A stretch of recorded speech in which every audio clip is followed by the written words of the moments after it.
Above the Demon King's lair, the final battle between humanity and the forces of darkness had finally reached its end. On that brutal battlefield, Eftal, who was middle-aged at the time, stood beside his hero party. They risked their lives against the gigantic Demon King, a monster with overwhelming power, capable of crushing their entire formation with just one small mistake. But after countless coordinated attacks from his comrades, Eftal finally found the decisive opening. Gathering all of his mana, he unleashed an extremely powerful lightning spell, striking the Demon King directly. A massive bolt of lightning tore through the sky, shattering the darkness covering the battlefield and completely ending the Demon King's life. The long war between humanity and the demon race had finally come to a close. Peace was brought back by the hands of the heroes themselves. Not long after, in the royal capital, the king held a grand ceremony to honor those who had saved the world. Amid the cheers of the citizens and the admiring eyes of the crowd, the great mages representing the mighty elements were called forward one by one. Fire, earth, water, and wind. Each of them had devoted their power to the battle. Because of their sacrifice, the king decided to grant them the title of sovereign, a noble rank once reserved only for those of royal blood. And then came Eftal's turn, the mage who had used lightning to deliver the final blow.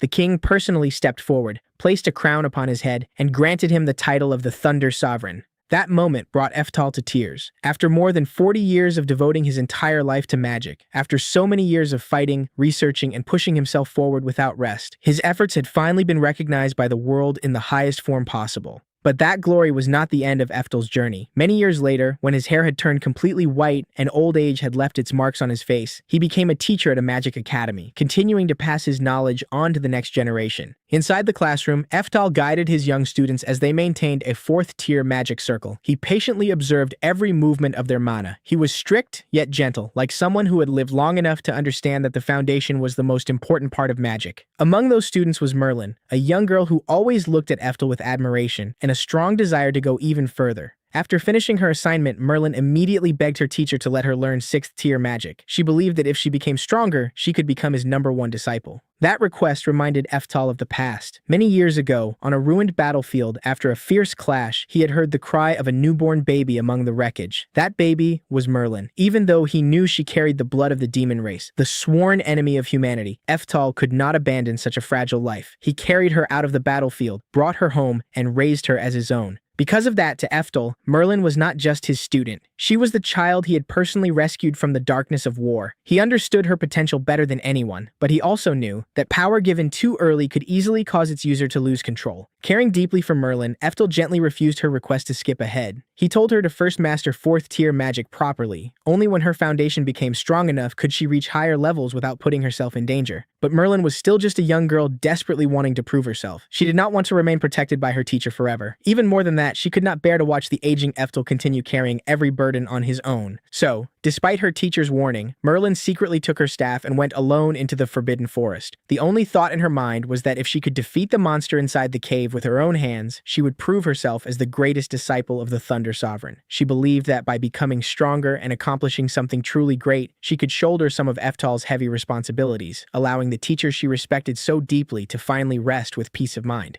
But the moment Merlin stepped into the depths of the forest, she encountered a gigantic magical beast in the form of a red wolf. Facing the terrifying pressure of the monster, Merlin immediately cast the 4th-tier magic she had just learned. However, her attack could not deal any meaningful damage. Only then did the young girl finally realize she had been far too confident. The enemy before her was not a monster a young student could handle alone, and everything she had prepared was nowhere near enough to save her life. The giant red wolf quickly chased after her. Fear threw Merlin's steps into chaos. While desperately trying to escape, she tripped and fell right in front of the beast's claws. Just as she was about to be killed, her teacher appeared. Seeing Merlin nearly lose her life because of her impatience, Eftal could not help but scold her in a stern voice. But even while reprimanding his student, he showed no fear toward the gigantic beast in front of him. With a single raise of his hand, Eftal calmly cast a 10th-tier magic spell. A brilliant light instantly exploded through the forest, destroying the monster so easily that Merlin could only stand there in stunned silence. To Merlin, that was the absolute power of the greatest teacher in the world.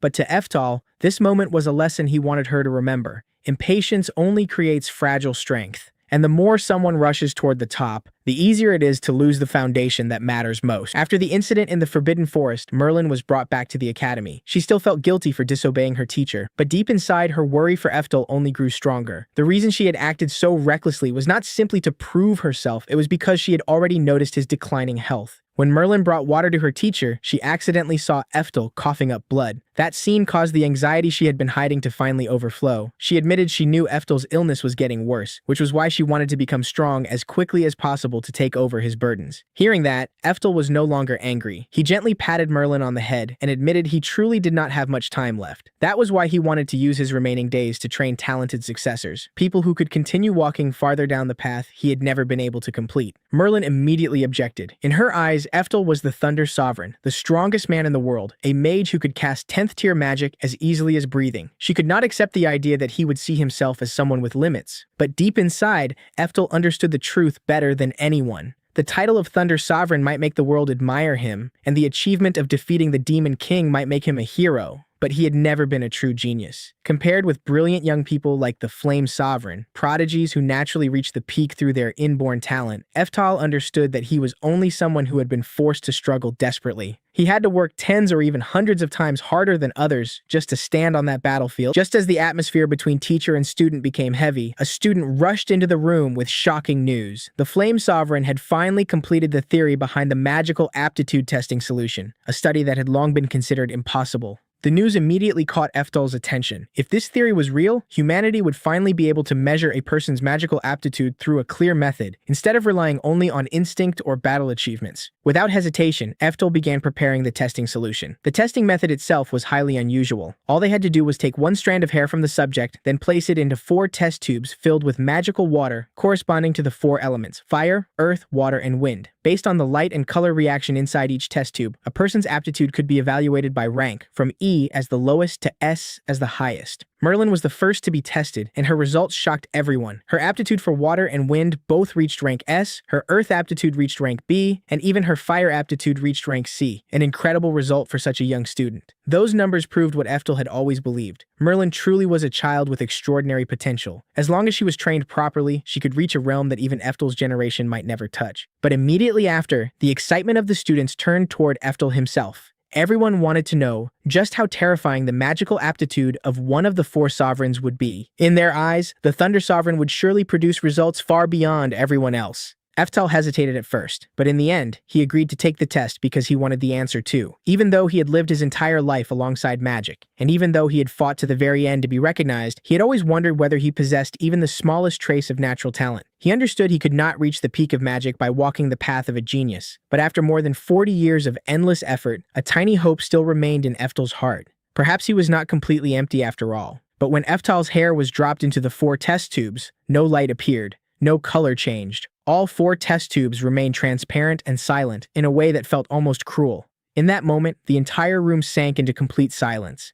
Eftel could only stare at the result before him, the result that denied the final hope he had secretly kept inside his heart. Then, the shocked voice of a student rang out as he read from the theory paper, colorless and transparent, meaning no aptitude. That single sentence pierced straight into the heart of the Thunder Sovereign. The man who had once saved the world, defeated the Demon King, and been honored as one of the 4 sovereigns, had finally discovered that he had absolutely no magical aptitude. The bitterness of that truth was overwhelming. The glory of Eftel's entire life had not come from talent, but from the desperate effort of a man who had never been blessed by heaven. And that cruel truth would lead directly to the regret of his final days, driving his decision to reincarnate in order to challenge the peak of magic once again. Many days later, Eftel lay bedridden during the final days of his life. His body had completely weakened and his breathing grew faint. But in those aged eyes, the regret he carried never disappeared. Even though the world praised him as a hero, Eftel could not leave this life in peace. What he held in his final moments was not satisfaction, but the resentment of a mage who had never reached the true peak of magic. Tears fell from his eyes as he kept repeating that he could not accept it. He could not accept that a lifetime of effort still could not surpass natural talent. He could not accept that after sacrificing everything, he was still held back by his own limits, running out of time before he could take one more step toward his dream. And then, the Thunder Sovereign Eftel passed away. But his soul did not completely disappear. Thanks to a hidden skill called Reincarnation cycle, which he had obtained 50 years earlier, Eftel opened his eyes inside an undefined space. There, a goddess was waiting to guide him into a new life. The goddess acknowledged Eftel's unbelievably persistent will, a soul rejected by talent itself, a soul that had died with regret, yet still refused to let go of the desire to reach the peak. She told him that he would be reincarnated once more. This would become his third life, a new chance to begin again and chase the dream he had left unfinished. Not only that, the goddess also planned to grant him special abilities, such as the power to double his growth speed to make his new life easier. But Eftal smiled and refused. To him, the most important thing was not a privilege, a reward, or a shortcut to becoming a genius. He said that all the magical knowledge he had accumulated throughout his life was already inside his mind.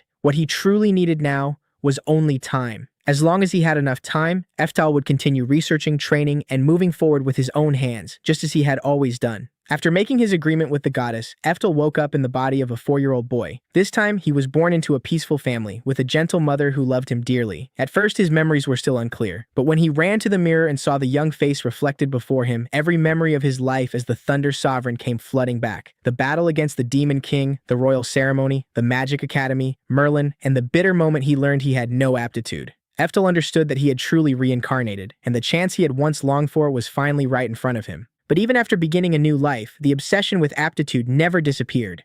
The first thing Eftal did was recreate the magical aptitude testing solution with his own hands to test his current body. On the quiet grass field, he dropped his own strand of hair into the 4 test tubes, still holding a small hope in his heart. Perhaps in this new life, fate would give him a different result. But reality did not change. All 4 test tubes remained transparent. They did not shine, they did not change color, and not a single magical reaction appeared. That meant even after reincarnation, Eftal was still colorless. Still someone without any natural magical aptitude. He lay back on the grass and quietly looked up at the sky.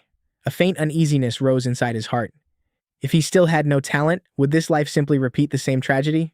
Even if he had been given more time, would he still be stopped by the wall of genius once again? But before Eftal could sink deeper into those thoughts, the sky above the royal capital suddenly turned dark. A gigantic dragon with glowing red eyes appeared. Its wings covered the sky, and the terrifying aura pouring from its body threw the entire area into chaos. The knights on horseback quickly realized that the difference in power was far too great. They had no chance of fighting such a monster, so their formation instantly broke apart as they turned and fled in panic. At first, Eftal also thought that a 4-year-old child like him could not possibly do anything. His current body was far too small, and his mana should not have been enough to stand against a gigantic dragon. But in the next moment, his eyes changed. Even though his current body was only that of a child, inside Eftal still lived the soul of the Thunder Sovereign. The man who had defeated the Demon King spent his entire life researching magic and created original spells with his own hands. He decided to try using the original magic from his previous life. A gigantic green magic circle instantly appeared in the sky. Mana gathered violently in a single moment, and a destructive bolt of lightning shot straight toward the dragon. The 10th tier spell struck so fast that no one could react. The gigantic dragon, which had just thrown the entire royal capital into fear, was instantly blasted down from the sky. Everyone who witnessed the scene was left speechless. Right before their eyes, a 4-year-old child had destroyed a dragon with a single spell. As for Eftal, he quietly looked down at his small hands, then smiled in complete astonishment. Only now did he realize the most important truth. Even though he had reincarnated into the body of a child, he still retained all of the magical power he had possessed at the peak of his previous life. In other words, Eftal had not only carried over his memories and knowledge, he had also carried the mana, techniques, and battle experience of the Thunder Sovereign into this new era. Even though he was still colorless, and even though he still had no natural talent, this time, Eftal was no longer starting from zero. And at that moment, the next life of the Thunder Sovereign truly began. The man once rejected by talent would now use all the knowledge, experience, and power he had accumulated from the past to walk once again on the path toward the peak of magic. 3 years had passed since Eftal awakened the memories of his reincarnation.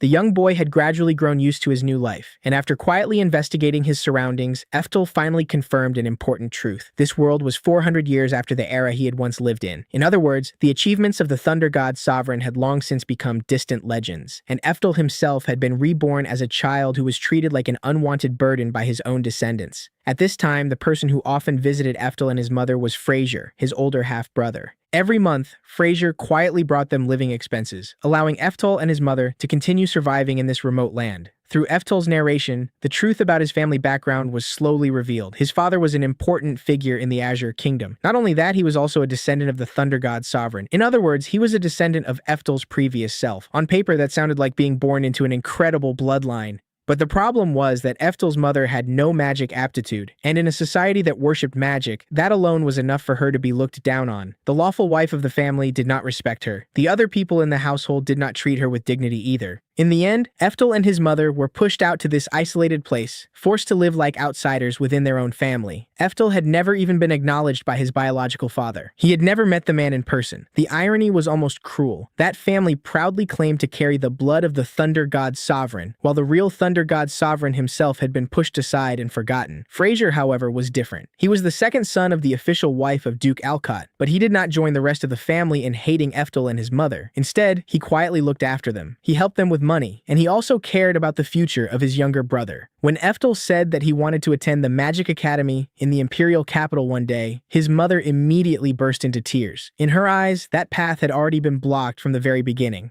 The reason was simple. The magic testing system of this era had already concluded that Eftel had no aptitude, just like his mother. For an ordinary person, that result was almost a death sentence for the dream of becoming a mage. And it was even worse for Eftel, because he had been born into a family that believed magic was everything. Because of that, both his mother and Fraser wanted him to change direction and focus on swordsmanship instead. Fraser even advised him that if he entered the Officer Academy, he could still have a very good future. Fraser himself had once graduated at the top of the Officer Academy, so he understood the current military system very well. At the moment, the army greatly valued magic swordsmen. These were fighters who could use swords in battle while also supporting themselves with mana on the battlefield. But for Eftel, that was not the path he truly wanted. During outdoor training sessions, Fraser personally taught Eftel swordsmanship and military knowledge, and just as expected, Eftel learned extremely quickly. His talent for swordsmanship was also very good. If he chose this path, his future would definitely not be bad. However, the more they trained, the more Fraser noticed one problem. Eftel's movements always had a slight excess to them. It was not because he was bad with the sword, it was because his heart had never truly been placed into the blade. Even though his current body was only that of a child, inside Eftel still lived the soul of a great sage who had spent his entire life pursuing the path of magic. How could someone like that obediently give up on magic just because a few test tubes said he had no talent? So when Fraser once again said that Eftel was not suited for the path of magic, Eftel rejected the idea directly. He wanted to enter the Magic Academy. He wanted to continue the path of the great sage. He wanted to walk forward on the dream that had been left unfinished in his previous life. And then, Eftel said something that began to shake the logic of this entire era. It was true that he had no aptitude, but that did not mean he had no mana, and it definitely did not mean he could not use magic. To Eftel, the Magic Academy was not only a school, it was also the one place that might contain clues about why magic had become so strange after 400 years. And more importantly, it might help him understand how someone without aptitude could break past their own limits.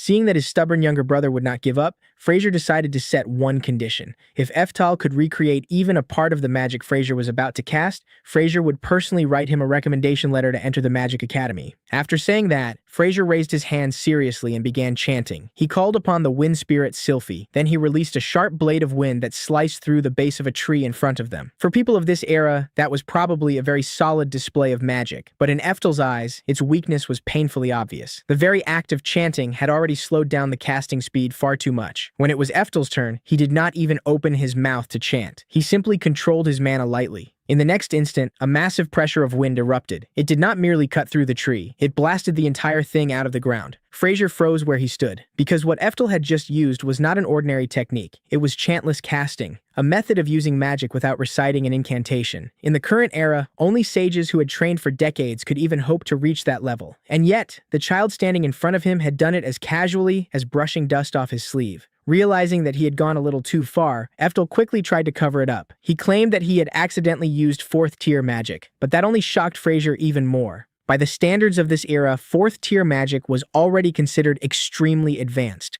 To Eftel, however, 4th tier magic was only basic magic from 400 years ago.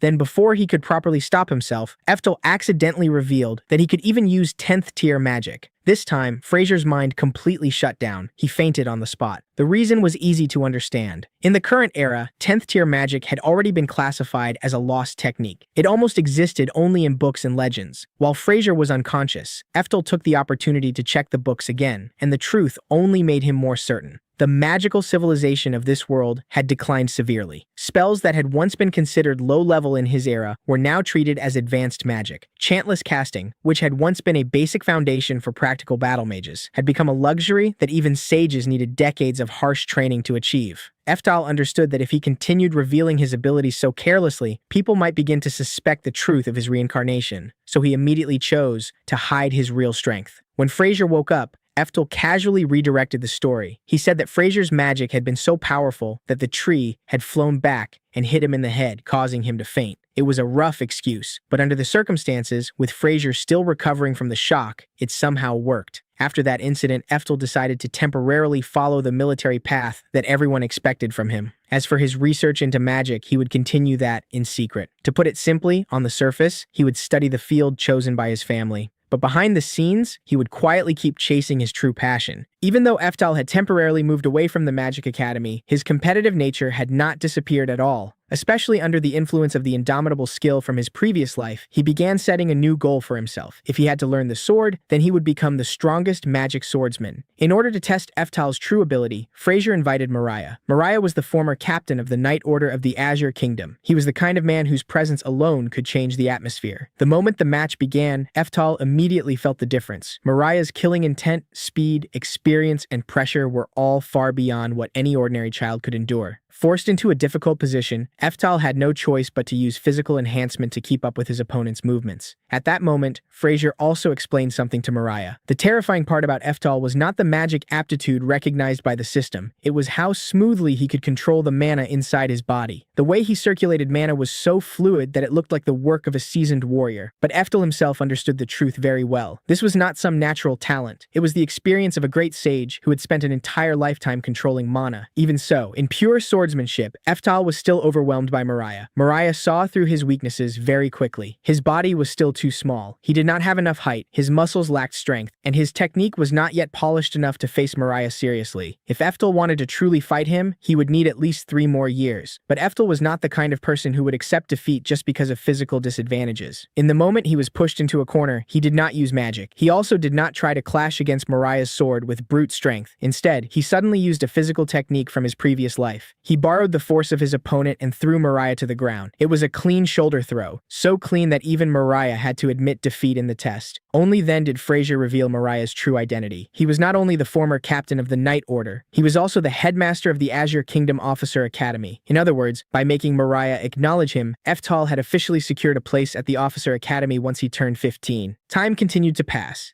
Eftel was now 14 years old. Only 1 year remained before he would reach adulthood in this world. Although he was outwardly following the military path, he had never abandoned magic. On stormy days, Eftel quietly tested 10th tier lightning magic again. This was the very power that had once earned him the title of Thunder God Sovereign in his previous life. However, these experiments also helped him discover a new problem. When casting 9th tier and 10th tier magic, there was always a slight delay before the spell actually activated. For someone else, that might have seemed like a minor detail. But for Eftel, a mage who had once lived and died on the battlefield, that delay could become a fatal weakness. He also understood that without an attribute, deeper research into magic in this world would be extremely difficult. Because of that, Eftel's true plan had not changed. Once he turned 15, he would leave home and go to the Magic Academy by himself. Just then, Fraser brought him new information. Eftel's biological father had finally agreed to meet him. When Eftel's mother heard the news, she cried from emotion. She believed that all the years her son had spent working hard in military training had finally helped him gain recognition from the family. Eftel, however, understood very clearly that this meeting meant nothing to him. Even so, he decided to go along. He did not want to disappoint his mother and Fraser.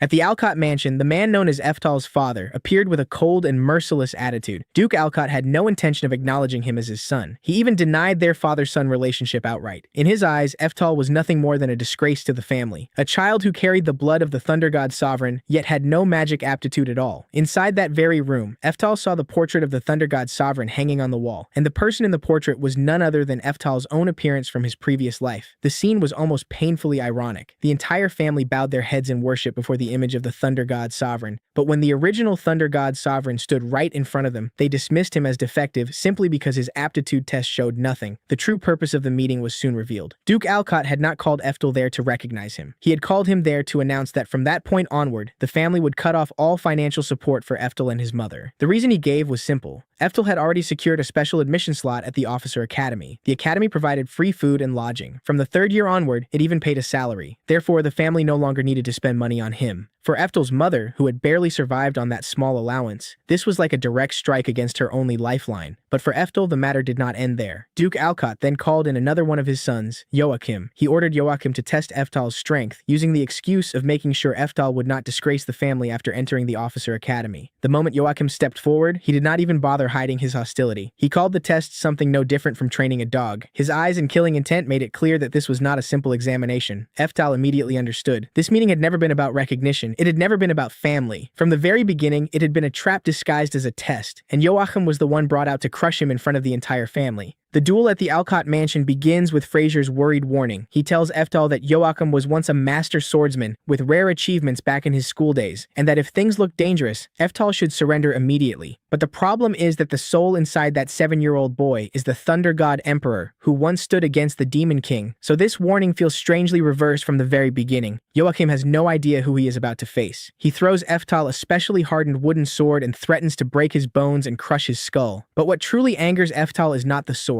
It is the insults aimed directly at Iria. Joachim calls her a pig and speaks crudely about how she was once favored. And in that moment, the Grand Sage's soul reaches its limit. Insulting a mother in front of her son is already dangerous, but doing it in front of a son who was once the Thunder God Emperor is basically choosing the fastest route to destruction. The moment Joachim charges forward, Eftal immediately activates physical enhancement. With terrifying speed, he closes the distance and calmly judges that Joachim's title as a master swordsman must have been nothing more than decoration, because his sword is slow and full of openings. With a single direct strike, Eftal breaks Joachim's wooden sword and sends him flying away, knocking him unconscious on the spot, right before the stunned eyes of Fraser, who had just finished warning his little brother to be careful. Eftal lowers his sword and stands before Joachim, who is lying on the ground like discarded trash, then coldly warns him that if he ever dares to insult his mother again, things will not end with a simple knockout. After that, he turns back and gently reassures Iria, as if nothing serious has happened. Before leaving, he even bows politely and thanks Duke Alcott for inviting them over, a scene where Eftal defeats his opponent while still keeping perfect manners, leaving the Duke trembling and sweating, barely managing to growl that Eftal must do his best at the Officer Academy to preserve what little dignity remains. 2 weeks after that shocking duel, life for Eftal and his mother unexpectedly returns to peace. During dinner with his favorite pie made by Iria, Eftal thinks that the Alcott family will surely try to take revenge after Joachim's humiliating defeat, but all of his predictions vanish when urgent knocking echoes through the evening. Iria opens the door and freezes at the sight before her. A strong mustached man is supporting Fraser into the house. Fraser is badly wounded and exhausted, yet he is still tightly holding a sleeping infant in his arms, weakly apologizing for startling them. The story quickly shifts to the royal palace of the Azure Kingdom, where the situation has become extremely dangerous. The Holy Knight Order and the Azure Army have taken nearly all elite forces on a grand expedition, leaving the royal guards protecting the capital so badly understaffed that even unfinished Officer Academy students have to be mobilized for guard duty. The house has been left wide open and the enemy seems to know it.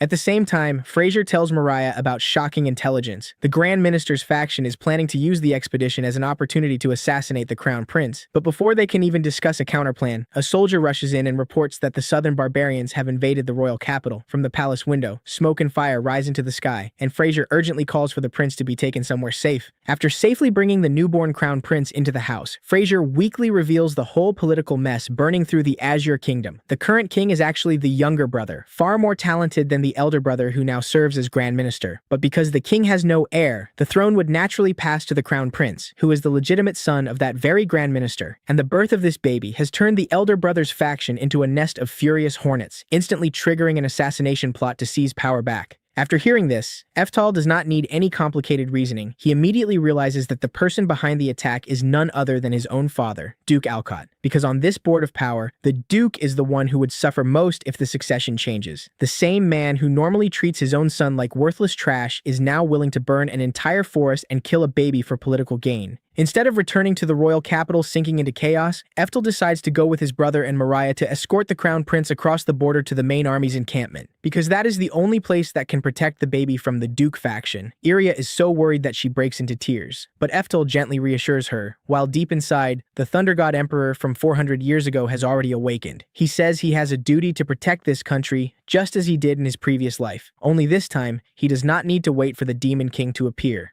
But the journey through Neil Forest quickly turns into a death trap. The entire forest suddenly falls into an eerie silence, without birdsong or wind. Then from the darkness, soldiers from the Alcott family's mage corps reveal themselves and surround the whole group, and they do not stop there. They also set the forest on fire to cut off every escape route, as if they have already prepared the perfect stage for the heroes to die. When Fraser realizes that the group is trapped between fire behind them and the mage corps in front of them, he refuses to give up. He steps out from hiding alone to persuade his father, raising both hands to show that he is unarmed. Fraser begs Duke Alcott to stop everything and settle this through dialogue. But in response to his son's sincerity, the Duke shows no warmth at all. He coldly declares that Fraser is the very thing standing in his way, then orders his men to release their mana, striking Fraser with a bolt of lightning that makes him collapse unconscious on the spot. After witnessing that moment, Eftal no longer holds anything back. He steps forward with ice-cold eyes and says simply that he will show them what real magic is. In that instant, mana erupts violently from Eftal's body, shaking the very ground beneath him. He casts a spell that this era would never dare believe could exist, and in a single flash, the entire burning forest is frozen solid. The flames, the trees, and even the soldiers charging toward him are turned into massive statues of ice. The scale of his magic is so overwhelming that even Duke Alcott, watching from a distance, can only stare with his mouth open in terror, unable to understand how the child he abandoned for years could unleash power that far exceeds every standard of this world. As for Eftal, he stands calmly in the frozen forest as if he has only completed a warm-up exercise, and this is merely the opening act before he makes his birth father understand that the Thunder God Emperor, the legendary figure the Alcott family worships day and night, has actually been living under their own roof for the past 7 years. They were simply too obsessed with measuring talent through test tubes to notice. In the middle of the vast frozen lake he created, Eftal faces the entire Alcott mage corps with a cold expression, looking at them as if they are a group of troublesome students. He mocks them by saying that water magic is not even his specialty, but even so, none of them can scratch a single hair on his head. Hearing this, Duke Alcott turns red with fury and orders a full-scale attack. His pride has already been crushed, yet he still has no idea who he is standing against. The entire corps unleashes level 5 explosive arrows at once, and a massive blast swallows Eftal's position while the Duke watches with triumph in his eyes. But when the smoke clears, Eftal is still standing motionless like a stone statue surrounded by countless shining defensive magic circles. He has not even bothered to move, while the mages begin to stammer in disbelief because their strongest direct attack has done absolutely nothing to a boy who is not even of age. Driven mad by the disadvantage, Duke Alcott shouts and orders them to use the trump card he believes to be invincible, the level 6 Focused Thunderburst, a spell with a grand name that shoots straight toward Eftal. But the only response is Eftal's tired sigh and his blunt criticism that this era gives its techniques impressive names while the spells themselves are ordinary. He casually raises his hand and forms a special level 7 magic shield, erasing the pathetic attack in an instant.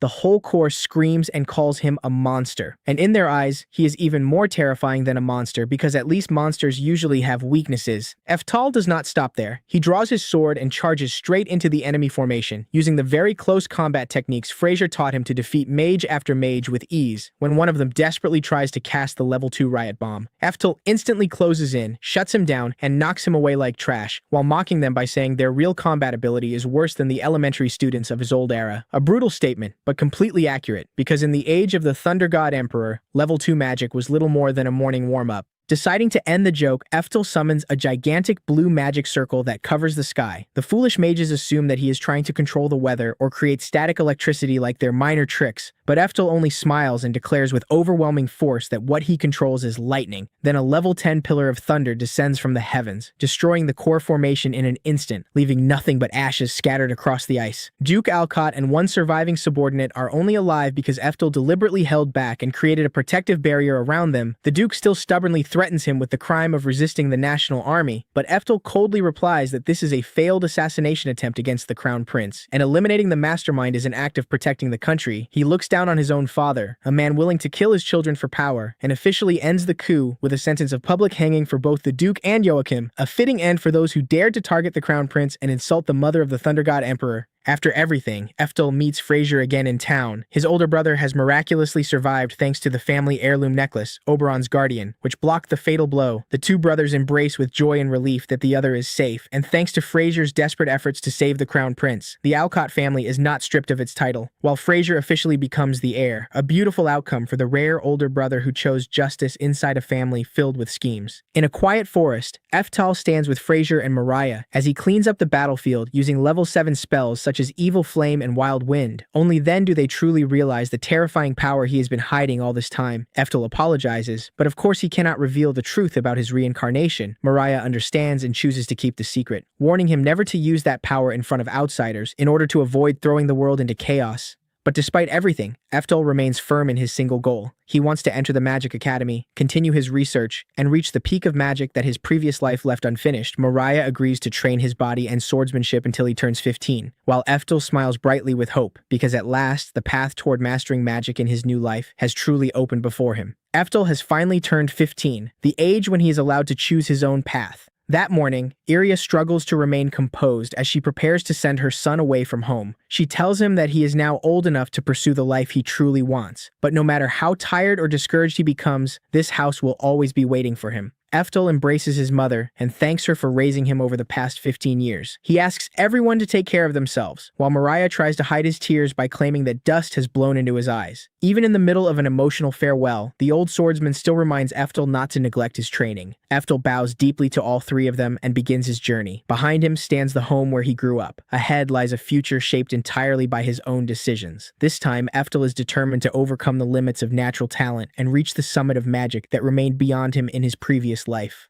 On the road toward the city, hosting the Magic Academy entrance examination, Eftel stops at a small camp to rest. The moment he sits down, he hears an argument at the neighboring table. An elderly mage in his 50s is kneeling before Edworth the Raging Flame, an A-rank adventurer invited to the nearby town. The old man teaches magic to local children and politely asks Edworth to spare a little time to guide them. Edworth cuts him off before he can finish. He proudly announces that he reached A-rank at only 20 years old, while the old man has spent more than half his life as nothing more than a C-rank mage. To Edworth, someone who has devoted his life to teaching rural children is not even worthy of speaking to him as an equal. A small amount of fame has already convinced him that everyone else exists beneath his feet. The old mage swallows his pride, apologizes, and invites him to the town's welcoming feast. Edworth becomes even more offended, claiming that his time is far too valuable for such people. He then pulls on the chain connected to the collar of a red-haired demon girl standing beside him. A slave mark created by Edworth is engraved upon her body, and he proudly declares that once the mark is complete, he will be able to force mana into it and command her to obey every order. He speaks as though cruelty were some magnificent achievement. The surrounding people clearly despise what they are seeing, but none of them dares challenge an A-rank adventurer. The sight reminds Eftel of Merlin, the demon girl he once rescued from a battlefield and raised as both a student and a member of his family. Had he ignored her cries beneath the ruins all those centuries ago, Merlin might also have been reduced to property and passed between cruel masters. The thought fills him with disgust. Even so, Eftel forces himself to remain patient. The slave mark has not fully stabilized, and destroying it carelessly could disrupt the magical structure and harm the person carrying it. At that moment, screams erupt outside. A gigantic orc charges into the camp, smashing merchandise and sending civilians running in every direction. No adventurer in the area appears strong enough to face it, so the elderly mage immediately introduces Edworth. The moment the crowd hears that he is A-rank, panic gives way to hope. Every terrified face turns toward him as though their savior has already arrived. The attention only feeds Edworth's arrogance. He declares that an ordinary giant orc is merely a B-rank monster, and therefore unworthy of serious effort from the famous Raging Flame. Before attacking, he even tells the villagers to watch carefully, since people from a remote place like this rarely receive the privilege of witnessing true magic. Edworth casts the 4th tier spell Divine Flame, covering the orc's entire body in fire. The crowd begins cheering, certain that the battle has already ended. Then the smoke clears. The monster is still standing, almost completely unharmed. Eftel immediately realizes that this is no ordinary giant orc. It is a berserk orc, the strongest known variant of its species, with defenses powerful enough to withstand 4th tier magic. Edworth reaches the same conclusion and understands that he cannot defeat it. Instead of protecting the civilians who place their trust in him, Edworth creates a barrier around the entire crowd, trapping them inside with the berserk orc. He remains safely outside and prepares to escape. With breathtaking shamelessness, he declares that someone as important as him cannot be allowed to die in an insignificant countryside camp. The villagers who praised him moments earlier will have to serve as bait while he runs. The people desperately strike the barrier, but none of them can break through. Behind them, the orc slowly turns in their direction. In a matter of seconds, the celebrated hero reveals himself as a coward, willing to exchange dozens of lives for a few extra moments of safety. Children scream, adults shield their families, and Edworth continues walking away as though every person behind him is worth less than a single step of his own. Eftel immediately casts the 6th tier spell Gospel of the Supreme Angel without chanting. the barrier shatters into countless fragments, freeing the civilians before the orc can attack. Edworth freezes in disbelief. A teenage boy has destroyed his magic in an instant, and Eftel has also used chantless casting, a technique that even the sages of this era may spend decades trying to master. Realizing that he has already attracted too much attention, Eftel searches for a way to defeat the orc without revealing anything more. His goal is to enter the examination as an ordinary applicant, not arrive in the city after becoming the subject of every rumor in the region. Eftel decides to fire the 3rd-tier spell, Flame Strike, in public, while secretly layering a 9th-tier spell beneath it. Everyone will believe the orc was defeated by ordinary 3rd-tier magic, while the hidden spell performs the real work. Unfortunately, the plan never reaches its 2nd stage. The moment Flame Strike touches the berserk orc, the monster is completely incinerated. Edworth and the villagers stare in silence. Even Eftel is surprised. The spell he intended to use as camouflage has somehow completed the job of the 9th-tier attack by itself. Edworth nearly falls over from shock. The elderly mage examines what happened and explains that although Eftel cast only a 3rd-tier spell, the mana was compressed with extraordinary precision, and the magical structure contained almost no imperfections. Its actual destructive power was therefore comparable to a 5th-tier spell. Only then does Eftel fully understand how severely magical control has declined during the past 400 years. A technique considered basic in his former era is now enough to astonish everyone present. He suspects that even 1st-tier magic might have defeated the orc if used properly. Still hoping to avoid attention, Eftel claims that he merely got lucky and struck a weak point. It is a modest explanation, but not a particularly convincing one, after everyone just watched him destroy an A-rank adventurer's barrier and eliminate a powerful monster with one attack. Before leaving, Eftel turns toward Edworth and orders him to learn some basic respect. He points out that the elderly C-rank mage understands magic far better than Edworth does. More importantly, trapping civilians with a monster and using them as bait constitutes attempted murder. The fact that Eftel prevented the deaths does not erase the crime. A man willing to sacrifice innocent people has no right to control the life of another person.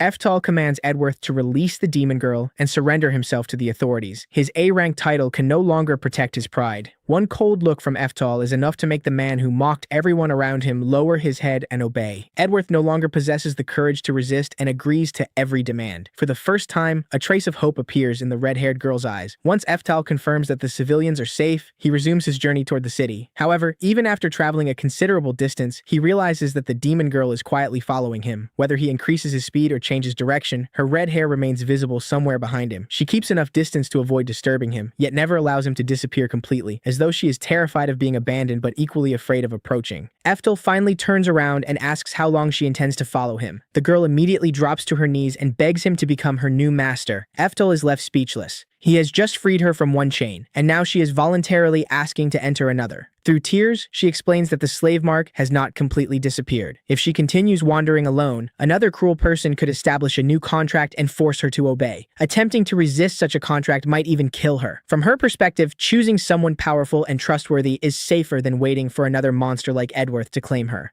When Eftel asks about her identity, she explains that her ancestors were defeated in an ancient war against humanity. Their entire family was enslaved, and that status continued across generation after generation. She is a descendant of demon royalty and a distant relative of Merlin, one of the greatest mages in the demon realm. The name Merlin brings memories from 400 years earlier rushing back. Eftel remembers the young girl he once adopted, the student who constantly begged him to teach her advanced magic and recklessly entered a forbidden forest because she wanted to become stronger as quickly as possible. He never expected that Merlin would still be alive, much less that she had risen to become the foremost mage of the demon race. The girl kneeling before him is a relative of the student he once considered family. With the slave mark still present, Eftel cannot simply leave her behind. Eftel agrees to become her master temporarily in order to protect her. However, he makes it clear that they will help one another as equals rather than continue the abusive relationship she endured before. The girl introduces herself as Anastasia and begins traveling with him. Unfortunately, she continues calling Eftel master and behaves with absolute obedience. Magical chains can be destroyed in an instant, but habits carved into the mind through years of suffering cannot disappear after a single conversation. Before nightfall, Eftel and Anastasia reach the city where the Magic Academy entrance examination will soon take place. Anastasia is surprised that someone as powerful as Eftel still intends to take the same examination as ordinary applicants. Eftel offers no detailed explanation and instead searches for a place where they can eat and prepare for the following day. He eventually leads her into an expensive restaurant catering to wealthy customers. The moment they reach the table, Anastasia ignores the empty chair across from Eftel and kneels obediently at his feet. She lowers her head and trembles like someone attempting to become the perfect slave. Eftal immediately becomes uncomfortable and tells her to sit in the chair. Anastasia responds in terror that a slave must remain beneath her master and would never dare share the same table. Realizing that ordinary persuasion will not work, Eftal uses the one form of authority she currently understands. As her temporary master, he orders her to sit in the chair and enjoy the meal with him. Their progress is interrupted when an employee announces that slaves are forbidden from sitting at the tables and that the restaurant serves only members of the upper class. He also doubts that Eftal can afford the meal.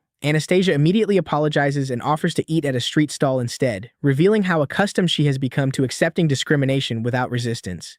Eftal refuses to back down. He places a valuable magic stone worth more than 500 gold coins on the table. The employee's attitude changes instantly. The man who was prepared to throw them outside now bows repeatedly, apologizes, and prepares the finest private section in the restaurant. Apparently, Wealth can perform a transformation spell faster than any mage. Eftal refuses the change and orders the finest meat available, while insisting that Anastasia continue eating beside him. Faced with a table covered in expensive dishes, she struggles to believe that someone considered a slave is even permitted to touch the food. Eftal tells her to treat the meal as a proper introduction between traveling companions, yet he is trying to change more than a body accustomed to hunger. He wants Anastasia to understand that she has the right to sit at the same table, choose what she eats, and be treated as a human being. She has lived under someone else's control for so long that she has almost forgotten how to express anger or personal preference. When Eftal asks whether there is anything she dislikes, Anastasia cannot even understand why her master would care about her feelings. Eftal seriously tells Anastasia that from now on, she must speak honestly whenever something makes her uncomfortable. Gathering every fragment of courage she possesses, she attempts to refuse him with a voice barely louder than a whisper. The moment the word leaves her mouth, she panics, drops her head, and repeatedly apologizes for disobeying. Her fear of punishment has become almost instinctive. Watching the painful yet strangely awkward scene, Eftal understands that years of conditioning cannot be erased overnight. Removing the chains inside her mind may be far more difficult than destroying the mark on her body. He decides that he will help her change gradually, one small step at a time. The next morning, Eftal buys Anastasia a new set of clothes and brings her to the Magic Academy. The bright outfit makes her look completely different from the frightened slave he met the previous day. A long line of applicants from across the region waits outside the academy gates. Anastasia assumes that she is merely accompanying Eftal, so she is stunned when he tells her to enter the examination as well. He explains that anyone has the right to apply. If she passes, learns a profession, and develops her abilities, she may eventually support herself instead of remaining dependent on another person for the rest of her life. Eftal assures her that her magical potential exceeds that of most applicants standing outside the academy. His judgment is based partly on her connection to Merlin's bloodline and partly on the enormous mana he can sense directly within her. He has not brought Anastasia to the examination because he wants a more capable servant. He is offering her the first step toward independence, allowing her to build a future of her own and finally escape the identity that has imprisoned her family for generations.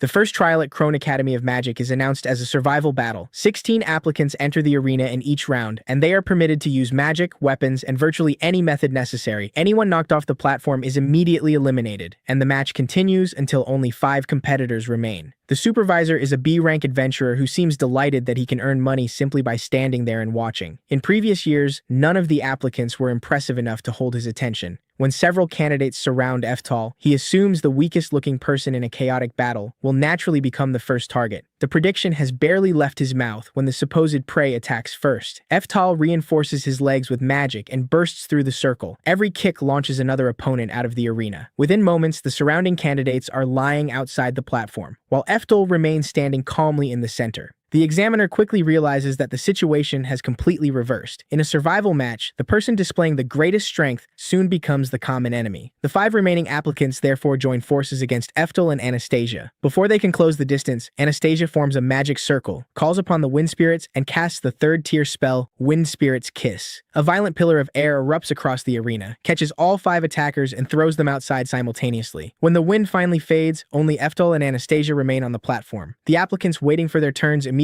realize that Anastasia's abilities are far beyond those of an ordinary candidate. The examiner struggles to hide his shock before calling forward the next group of 16. Anastasia shyly admits that she may have used slightly too much power. Eftal does not criticize her and instead confirms that she possesses exceptionally rare magical talent. What truly concerns him is that Anastasia had to recite such a long incantation before activating the spell. He asks whether chanting is actually considered mandatory in the modern era. The examiner and everyone nearby burst into laughter, assuming Eftal is so ignorant that he does not understand the most basic principle of magic. Anastasia explains that spells obviously require fire incantations. To someone who lived during the golden age of magic, however, the strange part is expecting an enemy to stand still while a mage recites an entire speech in the middle of battle. Rather than continue arguing, Eftel raises one hand to demonstrate. 4 green magic circles appear around him at the same time. 4 fourth-tier spells activate without a single spoken word. Enormous columns of wind tear through the arena, throwing everyone nearby aside and carving deep holes into the floor. The platform and surrounding walls suffer severe damage. Eftal only intended to demonstrate chantless casting and did not deliberately target anyone, but the resulting destruction will require days of repairs. Anastasia can only stare, while the examiner immediately announces that both of them have passed the first round. Allowing these two to continue fighting would probably bankrupt the school. The next challenge is a written examination held inside a massive lecture hall. Having spent his entire previous life researching magical theory, Eftal finds the material extremely simple. His only complaint is the unbelievable number of questions. Even so, he continues working from the beginning of the paper until the proctor announces that time has expired. By then, Eftal has answered everything. He complains that the exam was absurdly long, leaving Anastasia horrified. She asks whether he truly attempted every question. Only then does she explain that the examination uses a selective format. Each applicant is supposed to answer only the sections related to their own specialty. Eftal's misunderstanding produces a result that shocks the entire academy. Inside the faculty council room, the instructors stare at the score of 958, unable to believe their eyes. Since Krone Academy was founded, no candidate has ever achieved a result so high. The new record belongs to Eftel Alcott, a name identical to that of the legendary Thunder God Emperor, one of the 4 emperors. The academy's director initially suspects that Eftel cheated. At that moment, the B-rank examiner enters and reports what occurred in the arena. A 4th-tier spell alone normally represents graduate-level ability, yet Eftel activated 4 of them simultaneously without chanting. Even the academy's own instructors may not be capable of reproducing such a feat. His testimony transforms the score of 958 from suspicious evidence into proof of an existence far beyond the school's standards. Combined with the name Eftal Alcott, the director is reminded of the Thunder God Emperor and begins wondering whether the legendary mage has somehow reincarnated. On the day the results are announced, Eftel and Anastasia separate to search for their examination numbers among the crowd. Anastasia quickly finds number 588 on the special admission list. Overwhelmed with happiness, she throws her arms around Eftel in front of the entire academy. After noticing everyone staring, she turns bright red, steps away, and hurriedly apologizes. Eftel simply smiles, congratulates her, and reminds her that from this day forward, she can finally live as an ordinary student. Their happiness quickly gives way to concern when neither of them can find Eftel's number, 589, on the main board. Both his theoretical and practical results far exceeded the requirements. Eftel briefly wonders whether the academy secretly examined his magical aptitude and rejected him because of his colorless attribute. Anastasia insists that her master could never fail and prepares to file an immediate complaint. Eftal stops her, knowing that creating a scene in front of the crowd will only make the situation more uncomfortable. Fortunately, Anastasia soon notices a framed announcement displayed separately nearby. Eftal did not fail at all. His number was removed from the ordinary list because he had been admitted through an exceptional special position. He has also been appointed the chief representative of all specially admitted students. Anastasia believes the role is perfectly appropriate for someone with his results. Eftal has barely finished feeling relieved before realizing that his plan for a peaceful school life has ended before classes have even begun. The benefits are certainly generous. His tuition, dormitory, and meals are completely covered, and he will receive a salary along with additional allowances. In exchange, however, Eftal must represent Krone during public events and exchanges with other academies. That responsibility directly contradicts his goal of quietly using the library to research the limits of magical compatibility. Since the appointment has already been publicly announced, refusing it will be extremely difficult. A greater problem appears in the hallway. As Eftel passes a white-haired demon woman, he immediately recognizes Merlin, the young student who once learned magic under him and has now grown into an adult. Her appearance has changed very little from his memories. Although Eftal's current body is younger, it still carries several features resembling his previous life. He fears that Merlin may recognize the teacher who supposedly died 400 years ago. If his reincarnation is exposed on the very first day, he will immediately become trapped in endless complications. Eftel calls Anastasia and suggests exploring another part of the academy. In reality, he is conducting a quiet retreat before his former student can look directly at him. Merlin's instincts remain as sharp as ever. The moment she senses something familiar, she suddenly calls out, "Master," and begins chasing him. Merlin does not directly claim that he is the Thunder God Emperor. She only asks whether Eftel has some connection to the legendary mage. Unwilling to create a public disturbance that might threaten his enrollment, Eftel pretends not to understand. He abruptly changes the subject, tells Anastasia that he is hungry, and pulls her away for lunch. Merlin continues calling for him to stop, but Eftel refuses to turn around. At the moment, a clumsy excuse is still safer than explaining an entire life from 4 centuries ago. While they eat inside the academy grounds, Eftel asks why Anastasia failed to recognize the white-haired woman. She is shocked to learn that the woman was Merlin and admits that they have never met personally. Merlin is the daughter of the current Demon King, while an ancestor 10 generations removed from Anastasia once held the same position. Their connection is so distant that they are little more than names on the same family tree. Eftel is more puzzled by Merlin's presence at Krone. She currently serves as headmistress of Altina Academy of Magic, so there should be no reason for her to appear here. The answer is revealed during the entrance ceremony.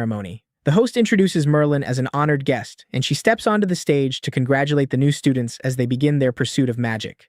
Once Eftel confirms that she is not a teacher at Krone, he temporarily relaxes and plans to address her suspicions discreetly after the ceremony. Unfortunately, the host suddenly calls the chief representative of the incoming students to deliver a speech and loudly announces the name Eftel Alcott. Whispers immediately spread through the hall about the name shared with one of the 4 emperors and the unprecedented theoretical examination record. Eftel's plan to avoid attention collapses completely. He is forced to walk onto the stage beneath Merlin's direct gaze. After the ceremony, his status as the exceptional student representative continues attracting attention. A group of female students quickly surrounds him and begins introducing themselves, while Anastasia sits nearby with obvious irritation because she was the first person to follow Eftel. The crowd voluntarily disperses when Merlin approaches. She places his examination paper in front of him and unexpectedly asks whether he knows what reincarnation means. The question strikes directly at his secret, but Eftel continues pretending not to understand while studying her intentions. Merlin explains that most of Krone's instructors know his answers are correct. The problem is that none of them understand the methods used to reach those answers. Every solution on Eftel's paper is based on the magical theory system of 400 years ago. To him, it is basic knowledge. In the modern era, however, most of it has been lost. Those traces remind Merlin of her former teacher. She admits that reincarnation sounds unbelievable, yet she is certain the current Eftel has a special connection to the Thunder God Emperor. Merlin also suspects that he avoided her because the connection involves a secret he refuses to reveal. Each of her arguments moves closer to the truth. Eftel desperately wants to admit that he is the teacher she once knew, but countless students are still listening nearby. If news spreads that the Thunder God Emperor has returned, the peaceful research life he desires will disappear forever. Realizing that complete denial cannot explain the ancient knowledge in his examination, Eftel leans closer to Merlin and invents another story. He claims that the Thunder God Emperor once had a secret lover and that they produced a child with exceptional magical talent. The child secretly inherited all of his knowledge before withdrawing into the mountains with future descendants to avoid the world's attention. Merlin immediately objects that her master never mentioned any hidden family.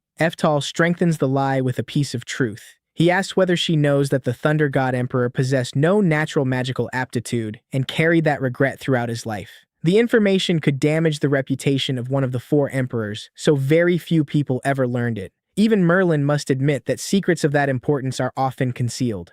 Eftel then introduces himself as the 13th generation heir of this isolated bloodline, which supposedly never interacted with wider society. The explanation accounts for his knowledge of 400-year-old theory while allowing him to avoid revealing his reincarnation.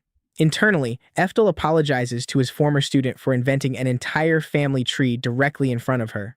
Merlin does not expose the story, although whether she truly believes him or has merely agreed to protect his secret remains uncertain. Merlin then seriously declares that the imaginary family Eftel described is not the only one continuing the path of the Thunder God Emperor. She herself has never stopped training throughout the past 400 years. Brief memories reveal Merlin fighting, studying, and teaching magic to generation after generation, preserving the path her teacher once opened almost entirely by herself. At that moment, the reunion becomes more than a threat to Eftel's identity. Looking at the student who remains young in his memories, he realizes he missed every part of her 4-century journey. The curiosity of a magician and the concern of an old teacher gradually overpower his desire to avoid her. Eftel genuinely wants to witness how far Merlin has advanced during those centuries. Merlin mentions a mock battle scheduled for that afternoon and asks whether he plans to participate. She then directly invites him to face her in a magical duel. Eftel understands that refusing would help reduce attention and preserve his quiet school life. Accepting a challenge from Altina's headmistress, however, will undoubtedly cause the entire academy to focus on him.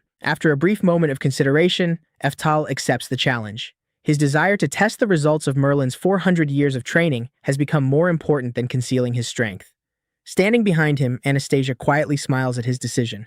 News that Eftel, the representative of the new students, would face Merlin quickly spread throughout Crone Academy. These mock battles were normally meant to show beginners how far they still stood from experienced mages. This year, however, the opponent was the headmistress of Altina herself, a legendary demon warrior who had remained at the summit of magic for centuries. The stands were almost completely full. Most spectators expected Merlin to control the match without difficulty, while others wondered whether the student who had shattered the entrance examination record might produce another surprise. The announcer introduced Eftel as the specially admitted student representative, and declared that Merlin would demonstrate the highest level of magic before the entire academy. Cheers immediately erupted. Several female students shouted Eftal's name, causing Anastasia to blush and cover her ears. Eftal paid no attention to them. His gaze remained fixed on the white-haired woman across the arena. To everyone else, Merlin was an unreachable archmage. In Eftal's memories, she was still the impatient child who constantly begged to learn advanced spells and once entered a forbidden forest because she wanted to become stronger as quickly as possible. 400 years had made her expression calmer, but the desire to improve inside her eyes had never changed. They agreed to begin with an opening exchange. Eftal attacked first. Without chanting, he instantly launched the 6th-tier explosive fireball toward Merlin. The fireball detonated violently and swallowed the entire area where she stood, causing the audience to hold its breath. Merlin had not taken the attack directly. The moment the flames reached her, she deployed the 7th-tier Perfect Fortress. Several layers of blue magical barriers stopped all the heat before it could touch her body. Eftal approved of her reaction, while Merlin realized that she could not treat him like an ordinary student. A teenager capable of casting 6th-tier magic without an incantation was clearly abnormal. Their first exchange forced her to admit that she had underestimated him. It also made her more willing to believe the story Eftel had previously told, that he was the 13th successor of a secret lineage entrusted with the Thunder God Emperor's knowledge. Even so, Merlin still possessed the pride of a direct disciple. Eftel might have inherited that knowledge through a hidden bloodline, but she was the person who had personally studied beneath the original Thunder God Emperor. She responded with the same 6th-tier explosive fireball.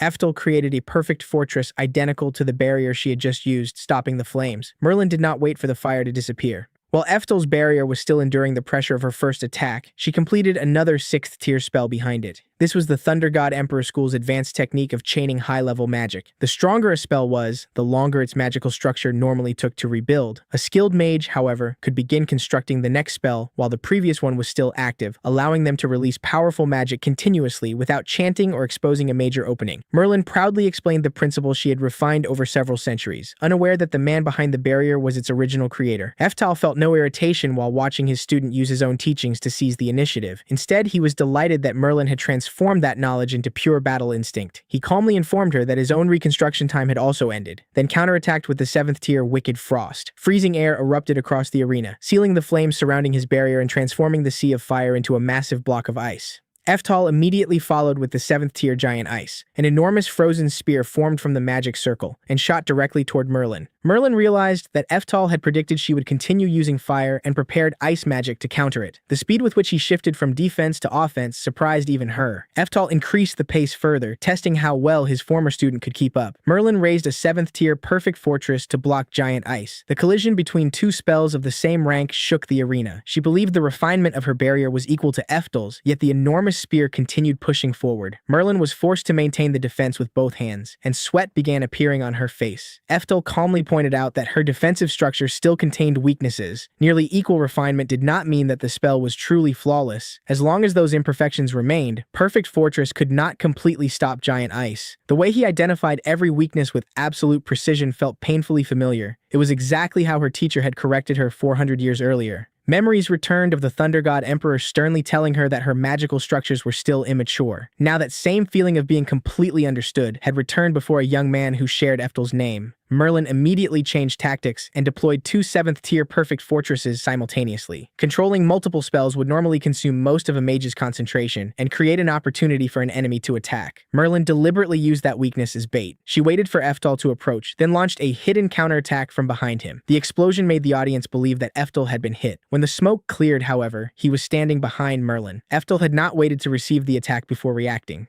He had already read her intentions and prepared the 8th-tier teleportation spell in advance, causing Merlin's ambush to strike nothing but empty air. A tactic she had spent years perfecting was dismantled through the same principles her teacher once taught her. Rather than becoming angry, Merlin laughed with nostalgia. A man named Eftal, using Eftal's spells and fighting exactly like Eftal, every clue was leading her toward an answer that should have been impossible. Merlin decided to reveal her strongest technique. She declared that if Eftal could withstand the next attack, she would openly admit defeat. The 8th tier Hammer of the Thunder God activated, sending golden lightning down from above and forcing Eftal to evade close to the ground. He narrowly avoided the strike but immediately realized that this was not Merlin's true secret. A single highly refined Hammer of the Thunder God would not be enough for her to call it the ultimate technique she had developed over 400 years. Magic circles then appeared around both of Merlin's hands and feet. She divided her consciousness to operate 4 8th tier spells at the same time, maintaining the lightning assault, protecting her body, and lifting herself into the center of an enormous electrical network.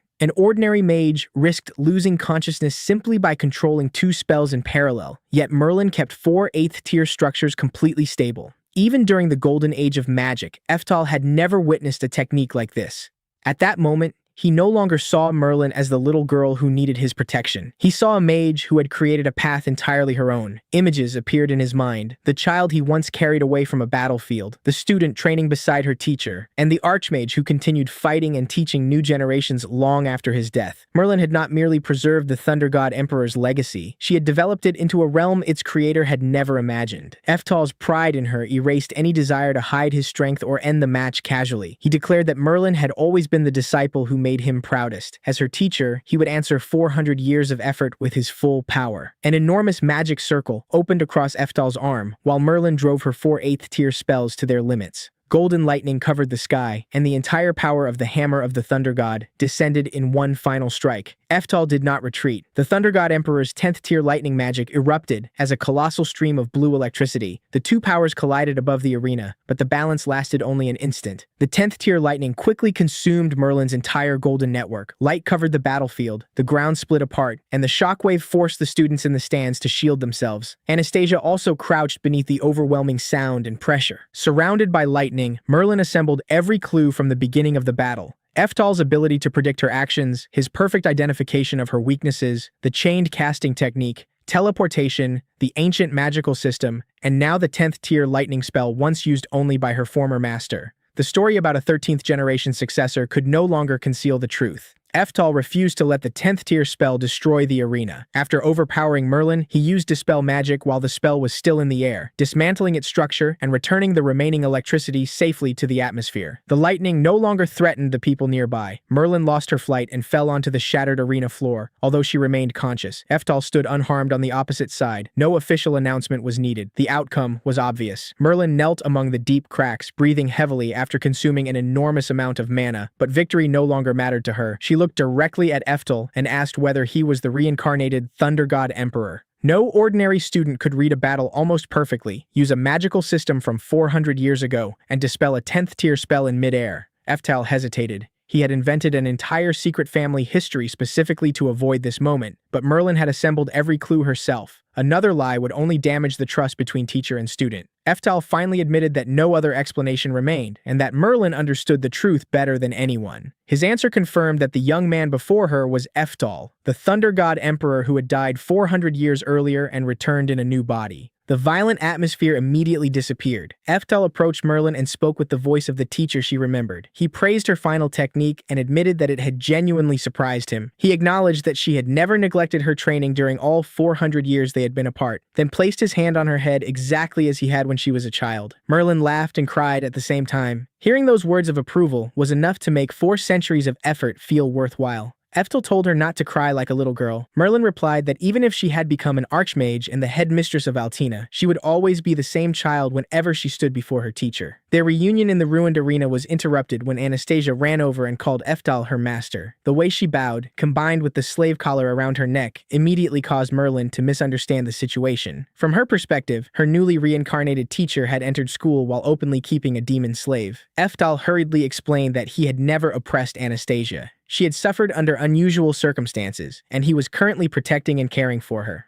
Anastasia politely greeted Merlin, who temporarily accepted that there was clearly more to the relationship than could be explained in the middle of the arena. Anastasia then warned them that a crowd was approaching. Students and spectators poured down from the stands. Some begged Eftal to teach them magic, while others wanted the newly admitted student to become an instructor. They did not know that he was the reincarnated Thunder God Emperor, but the power he had displayed was enough to shake the entire academy. Eftal insisted that he only wanted to live as an ordinary student and use the library for research. Merlin immediately dragged him away from the arena, with Anastasia running after them and the excited crowd gathering around the devastated battlefield. The three traveled far from Crony, crossing mountain roads and a vast forest before arriving at a large mansion isolated within nature. The moment Eftal saw the building, he recognized it as the home where he had lived during his previous life. Every step, wall, and section of the courtyard brought back distant memories. What affected him most was that after 400 years, the mansion had been carefully preserved. Merlin inherited the estate and protected every trace left by her deceased teacher, as though she had refused to allow time to erase the life they once shared. Merlin told Eftal to rest there while she completed several official procedures. On paper, she would adopt him as her son. That identity would allow Eftal to use the academy's facilities freely under the protection of its headmistress.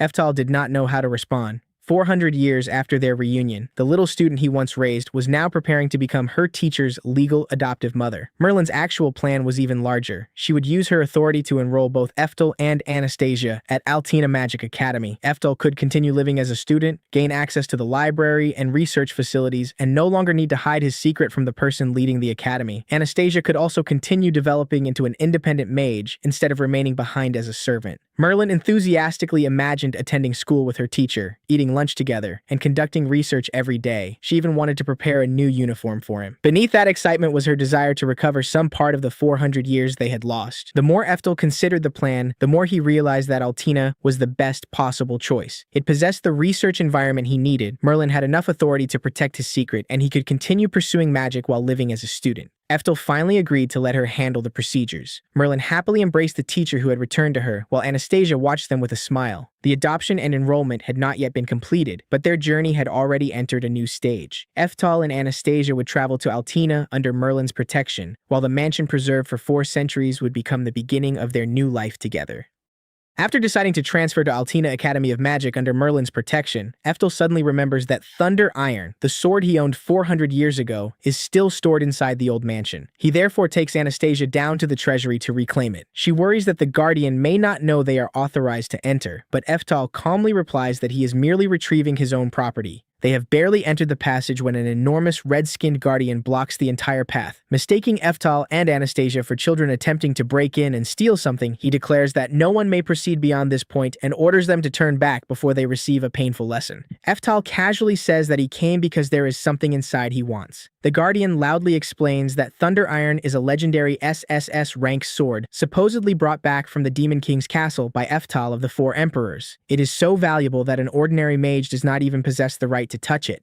Eftal remembers the weapon very clearly. Thunder Iron once cut straight through one of his own level 10 spells, so its power fully deserves its reputation. The Red Guardian insists that only Merlin and Eftal of the 4 Emperors are permitted to enter. He refuses to believe that the child before him has any right to claim the sword. He then repeatedly refers to Merlin as an old woman and brings up rumors that her master possessed no natural magical talent, suggesting that he may even have used dishonest methods to earn his place among the 4 Emperors. Eftal has no interest in the insults and simply asks the Guardian where his sword is. The Red Giant points toward it and challenges him to take it if he can. Every treasure in the chamber is protected by defensive magic, and breaking those spells should require ability comparable to Merlin's. Eftal walks to the weapon rack and silently casts the level 8 spell Complete Dispel. The protective barrier vanishes immediately, and he calmly draws Thunder Iron while the Guardian watches in stunned silence. At that exact moment, Merlin appears while radiating a frightening amount of magical power. She says that even from outside the mansion, she clearly heard someone calling her an old woman.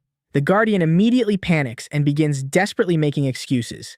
Eftal calmly explains that he remembered his sword was still stored there and came to retrieve it. Merlin is surprised to learn that her master studied swordsmanship during his new life as well. Eftal promises to teach her when an opportunity arises. After seeing Merlin's respect for Eftal, remembering the Talentless level 8 spell he just used, and comparing all of it with the boy's manner and presence, the Guardian finally realizes that the person before him is the reincarnated Eftal of the 4 Emperors. He drops to his knees and begs forgiveness for his disrespect. Eftal does not punish him. He merely explains that he and Anastasia will be living in the mansion from now on and orders the Guardian to remember them so this does not happen again. The Guardian hurriedly agrees and begs Eftal to save him from Merlin's anger. Eftal can only sigh and admit that there is nothing he can do. Merlin coldly warns that if the Guardian ever calls her an old woman again, she will erase him so completely that not even a fragment remains. The three then leave the treasury with Thunder Iron, abandoning the trembling Guardian to face the consequences of his own mouth. Merlin later takes Eftal and Anastasia to the shopping district to have their school uniforms made. As he walks through the familiar streets, Eftal is surprised to find that several stores remain in nearly the same locations and retain much of their old appearance after 400 years.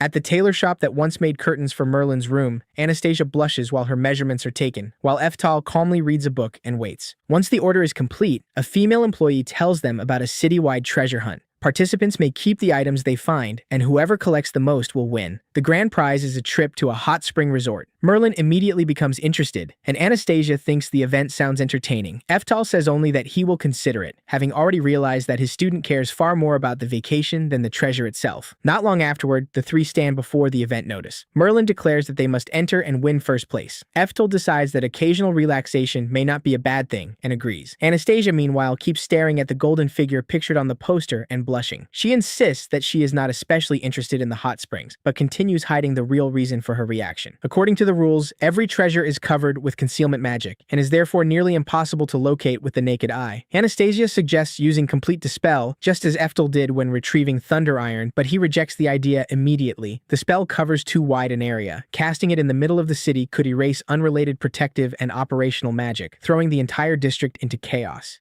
Eftal decides to interfere only with the concealment spells placed on the treasures by the organizers. He must identify the exact sections of magical structure that were altered and isolate them from the countless other spells operating throughout the city. He then casts the level 5 spell Magic Interference. Numerous blue magic circles appear, causing the hidden golden statues to glow and reveal their positions. Eftal quickly finds statues hidden inside a small house, within a storage area, high in a tree, and beneath a bridge. His spell only reveals the treasures, so he still has to travel to each location and collect them himself. However, once every hiding place has been exposed, the outcome is practically decided. Eftal moves continuously and gathers an overwhelming number before the other contestants even understand what is happening. Personally, allowing Eftal to participate is like asking a high school senior to compete in first grade arithmetic. The organizers may want to reconsider the balance of this event. The group wins the hot spring tickets. Merlin is delighted that her vacation plan succeeded, while Anastasia tightly embraces a golden statue of a smiling child. When Eftal asks why she likes it so much, she blushes and admits that the statue's smiling face resembles him. The object that caught her attention from the beginning was not the grand prize, but something that reminded her of the person who saved her. That evening at the mansion, Merlin finds Eftal drinking tea. She says that she recently bathed with Anastasia and wanted to inspect whether the girl was physically suitable to remain beside and care for someone as exalted as her master. The suggestive wording leaves Eftal speechless. He firmly insists that he and Anastasia do not have the kind of relationship Merlin is imagining. Merlin apologizes and finally moves to the real subject. While they were bathing, Merlin saw an unusual slave mark on Anastasia's body. Its structure is far more complicated and dangerous than an ordinary one. They do not yet know how it functions, what conditions activate it, or who may be capable of controlling it. Keeping someone with such a mark nearby is comparable to keeping a dormant time bomb. Merlin does not believe Anastasia intends to harm them. She fears that the danger sleeping within the spell may suddenly activate without warning.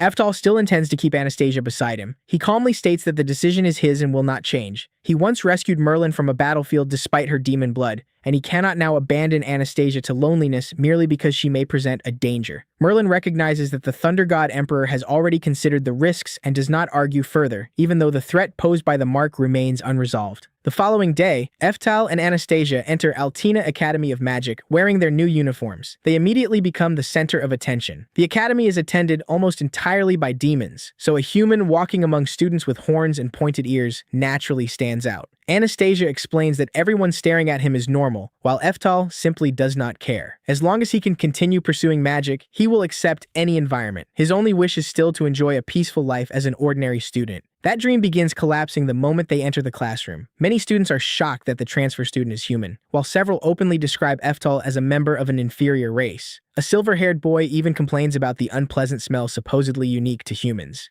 Anastasia clenches her hands in anger, but Eftal calmly tells her to sit down and refuses to respond to the insults. The silver-haired student assumes that Eftel must come from an influential family and use money or connections with the administration to enter through special treatment. Abe Portez also stands and demands to know how a human could possibly keep up with Altina's curriculum. He emphasizes that this is an elite academy with intense competition, attended by races possessing superior magical aptitude. In his eyes, Eftel has no right to be there. A blonde elf claims that she does not discriminate based on race and judges people only by ability. She immediately contradicts herself by declaring that her pride as an elite elf will not allow her to study beside a human incapable of using proper magic. She then orders Eftel not to attract attention, despite having judged him before seeing any of his actual abilities. These smug elitists have no idea that Eftel could put the entire group on the floor with a casual wave of his hand. Eftel considers their words and admits that demons and elves generally possess greater natural magical aptitude than humans. His talented older brother Frazier can use only level 2 magic, while Anastasia, who constantly describes herself as weak, can already cast level 3 spells. However, a common difference between races cannot determine the limits of every individual, nor does it give anyone the right to look down upon others. Eftel himself is the clearest proof. Despite possessing no magical aptitude at all, he once reached level 10 magic and became the Thunder God Emperor. Magic has declined greatly over 400 years, yet prejudice against humans appears almost unchanged. The confrontation ends temporarily when Merlin orders everyone to return to their seats. She unexpectedly announces that beginning today, she will personally serve as the class's homeroom teacher. The room immediately erupts because no one expected Altina's headmistress to teach an ordinary class herself. Abe assumes that Merlin came after hearing about his achievements and confidently introduces himself as the highest-ranked student. She flatly replies that no one asked him. Merlin points directly toward Eftel and confirms that she is present because today is his first day at the academy. Every eye in the classroom immediately turns toward the human boy, and Eftel's plan to remain unnoticed nearly dies on the spot. Abe cannot accept that a human is receiving more attention than he is, and continues insisting that Eftel must be the descendant of some powerful figure. His prejudice does not allow him to consider the possibility that Eftel may simply possess extraordinary ability. Merlin coldly responds that a mage who sees the world only through prejudice remains insignificant, regardless of his academic ranking. She orders the entire class to observe Eftel carefully because meeting him may give them the opportunity to destroy their misconceptions about humans.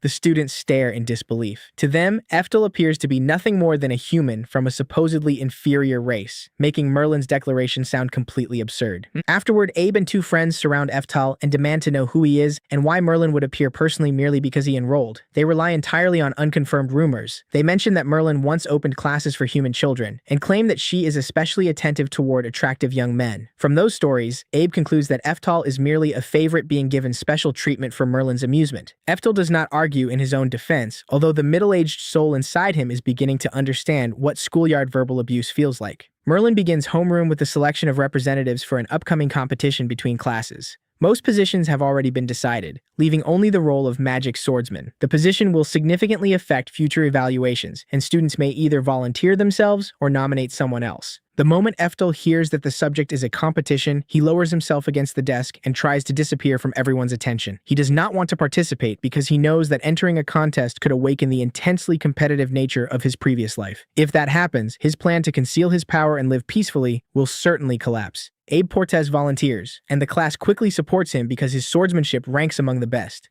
The blonde elf also declares that the choice is already obvious. Eftel relaxes, believing someone else has taken the troublesome position, only for Merlin to ask whether anyone wishes to nominate another candidate. At that moment, Anastasia unexpectedly raises her hand. Eftel initially assumes that she wants to participate herself, but the red-haired girl becomes flustered. She nearly calls him her master in front of the entire class and hurriedly corrects herself. After gathering her courage, Anastasia formally nominates Lord Eftel for the position of magic swordsman. The classroom immediately erupts. Merlin is so delighted that she can barely conceal her smile. Abe stares at Eftel with intense pressure, while the newly nominated student can only freeze in disbelief. Anastasia has pulled him directly into the competition he spent the entire lesson trying to avoid. Anastasia's combination of cuteness and enthusiasm leaves the old soul inside Eftel 3 parts anxious and 7 parts helpless. To select the class's magic swordsman representative, the students decide to settle things with a duel, and magic is completely forbidden. On paper, it sounds like the reincarnated great mage will finally have to compete using ordinary human ability. The problem is that Eftel's definition of ordinary has never been particularly normal. The moment Abe draws his sword, he starts boasting and openly looks down on Eftel as an inferior human. Eftel does not get angry. If anything, he thinks Abe looks reasonably strong and quietly comes up with a perfect little script. He will throw out a light kick as bait, Abe will dodge, they will exchange sword strikes for a while, and then Eftal will choose the right moment to lose naturally without drawing attention. It is a good plan. Unfortunately, the other actor refuses to follow the script. The instant Eftal lifts his leg, Abe fails to dodge, takes the kick directly, and drops face first onto the ground. He does not even get the chance to swing his sword before Merlin declares Eftal the winner. The entire class instantly shifts from contempt to disbelief. Abe was supposed to be one of the strongest students there, yet Eftal dealt with him in a single move. Naturally, the students begin assembling their own explanation. They speculate that Merlin must be trying to reform the Academy's magic swordsman program. Humans may be weak in magic compared with other races, but they can excel in close combat, so perhaps Eftal is a special swordsman brought in to test a new training method. The fact that Merlin personally became their homeroom teacher is quickly dragged in as supporting evidence. The more they talk, the more convincing their theory sounds. Eftal realizes that correcting them would probably create even more trouble, so he simply lets the misunderstanding grow and nods along as though they have figured everything out. That evening at the mansion, Anastasia eats with Eftal and brings up the match from earlier. She praises him for defeating such a strong opponent so easily. Eftal casually replies that Abe turned out to be much weaker than he expected. Anastasia does not laugh. After hesitating for a while, she asks what he would do if one day he faced a situation that strength alone could not solve, perhaps even a tragic fate that seemed impossible to resist. Eftal thinks about it before answering that all he could do would be to keep trying, to work hard enough that he never allows himself to reach a point where nothing can be saved. Even if what stands before him truly resembles an impossible wall, he would still search for a way over it. After all, one of the reasons he exists in this era at all is to overcome the limits that once stopped him in his previous life. Hearing that only makes Anastasia feel even farther away from him. Deep down, she still thinks of herself as a slave. Ever since Eftal rescued her, she believes she has contributed almost nothing, and the more kindly he treats her, the more indebted she feels. Years of conditioning have taught her that repaying someone means offering absolute obedience in the way a slave is expected to. Eftal immediately stops her, makes it clear that he understands her gratitude, and tells her she does not need to repay him by continuing to live according to that old mindset. Simply sharing an ordinary meal at the same table with her makes him far happier than forcing her into another form of servitude. Anastasia stares at him, still unable to understand why something so simple could possibly be enough. Eftal does not lecture her further. He merely points out that the meat is getting cold. Anastasia quietly returns to the table, and when Eftal tastes the food and says it is good, she immediately brightens. It is an ordinary dinner, yet for Anastasia, that very normality is unfamiliar. What Eftal has been trying to give her was never a kinder master. It was the idea that she has the right to live as a person. Just as the atmosphere finally softens, Merlin and the Treasury Guardian discover that several valuable items have disappeared. Anastasia is also gone from the mansion. The Guardian admits that he allowed her through because he considered her someone familiar. Merlin immediately remembers the special slave mark hidden beneath Anastasia's old brand. The theft and her disappearance happening at the same time means the danger that once existed only as a possibility has now begun to reveal itself. Merlin explains to Eftal that ordinary slave contracts still have limits. A master cannot simply order a slave to commit crimes or take their life without restriction. The mark on Anastasia, however, is a forbidden formula capable of overriding those safeguards. Merlin asks what her teacher intends to do. Eftal gives a simple answer. He will break it. Merlin immediately warns him that this is not the kind of magic that can simply be erased. In the past, an entire small nation was devastated by a being worshipped as a god after people attempted to break a similar contract. The power guaranteeing the formula comes from a contracted beast revered as a divine entity. Freeing Anastasia may therefore mean confronting that being directly. If Eftal fails, even the nation he once protected could be dragged into the consequences. Merlin cannot understand why her teacher would take such an enormous risk for someone who has seemingly stolen their treasures and run away. Eftal, however, does not see the situation as simple betrayal. Long ago, he rescued Merlin from a battlefield even though she was a demon. His principle has not changed. Once he reaches out to save someone, he intends to take responsibility until the end. More importantly, Eftal does not believe Anastasia is the kind of person who could casually turn her back on him. That trust may sound emotional, but he is not relying on faith alone. He had already placed tracking magic on the most valuable treasures. He may rescue people based on trust, but apparently he still keeps proper security on expensive property. Thanks to those markers, Eftal knows exactly where Anastasia is carrying the stolen items and immediately sets out to bring her back. Meanwhile, Anastasia has arrived at another mansion. Before her stands a white-haired demon man, whom she bows to and addresses as master. He is extremely pleased with the treasures she has brought, including items belonging to both Merlin and Eftal. What catches his attention most is Thunder Iron, the legendary sword from 400 years ago. The moment he holds it, he recognizes that the weapon is far beyond an ordinary treasure. He then asks about Eftal, a human who only recently entered the academy, yet has already become powerful enough to attract the Portes family's attention. Anastasia can only admit that even she never expected Eftal to be this strong. What she cares about far more, however, is the promise that has burdened her family for generations. Including the 3 relics her older sister obtained in the past, Anastasia's generation has now finally delivered all 5 required treasures. She cautiously asks whether that means her obligation is finished. The white-haired man confirms that the 5-item quota for this generation has indeed been completed. Then he immediately destroys the hope that had just appeared. Completing the quota and removing the special slave mark are entirely separate matters. The curse attached to the Brenova bloodline will not disappear. If Anastasia ever has children, the mark will continue into the next generation. He tells Anastasia to wait until morning while he speaks with his father about what to do with her. Only after returning to her room alone does the obedient expression finally collapse. Anastasia admits that every visit to this place after stealing an item or reporting a mission makes her feel sick. This time is worse than any before, because the person she betrayed is Eftal, the first person who pulled out a chair and invited her to sit beside him, bought her new clothes, brought her to the academy, and told her that she could decide her own future. Anastasia can only tell herself that this will be the last time, that once everything is over, she will finally be free. Then memories of her older sister begin returning.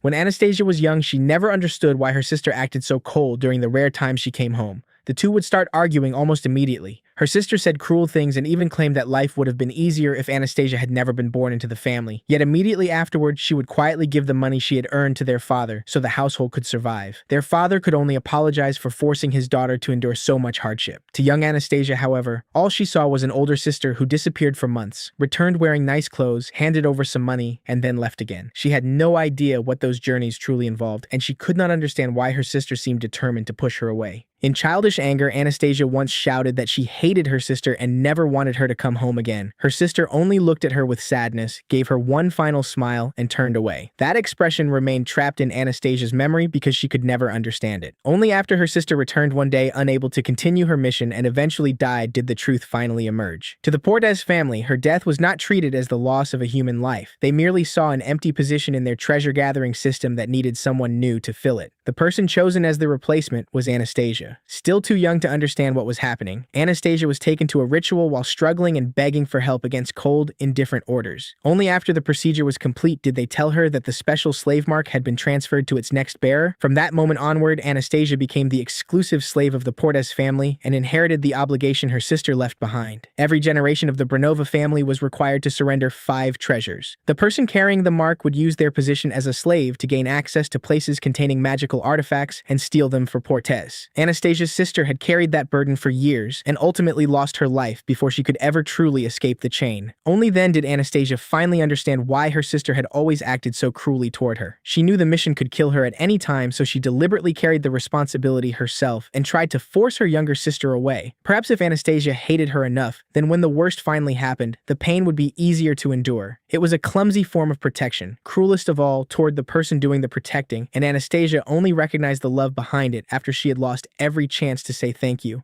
All the angry words she had thrown at her sister became the things she most desperately wished she could take back. She could only cry and apologize to someone who could no longer hear her. For years afterward, Anastasia continued enduring the burden because she believed the Brenova curse originated from her ancestors' crimes. The history passed down to her claimed that around 400 years ago, Brenova started a war against Portes, murdered members of their own people, and eventually lost. Their descendants therefore carried the slave mark as punishment. Believing that story allowed Anastasia to force herself to accept the injustice. No matter how painful things became, she told herself it was a debt her family deserved to repay. Back in the present, however, the person standing before her is none other than Abe Portes, the same opponent Eftal knocked down with one kick that morning. Here, he is no longer merely an arrogant student. He is one of the people holding the chain that has controlled Anastasia's entire life. Abe tells her directly that as long as the slave mark exists, Anastasia has no right to choose her own future. Even though her generation has already delivered all 5 treasures, she must continue obeying Portes.